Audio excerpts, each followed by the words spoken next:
Get up from there, I say. Okay, Mom. A brown-skinned girl in a cotton gown got up and stretched her arms above her head and yawned.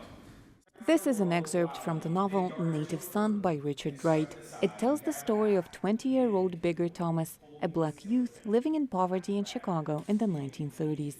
The book was published in early 1940s, but in 1970s, New Hampshire banned the book because it contained swear words, and Massachusetts because the book included violence. A decade later, it was withdrawn from a number of schools and public libraries. On this day, the mayor of Alexandria, Justin Wilson, is reading it out loud in a local library.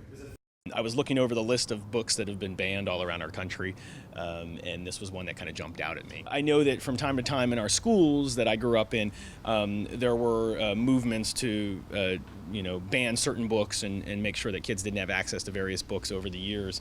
One of the first fiction books that was banned was Walt Whitman's Leaves of Grass. It was deemed obscene and too sensual. Then a number of states banned Mark Twain's Adventures of Huckleberry Finn.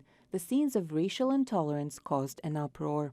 A lot of them are still banned, including the ones that are here today. Catcher in the Rye is perpetually banned pretty much every year since it was published. And even older books such as Harry Potter was just removed from a Catholic school library.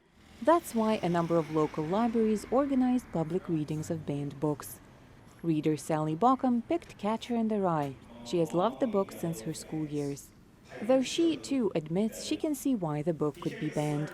You know, it's a book about a young man who's actually clinically depressed. He's lost his younger brother, and he can't quite get over the trauma of that. So it has a lot of controversial things in it, but we still shouldn't censor it, you know? We don't have the right to do that. Everybody has the right to make a choice.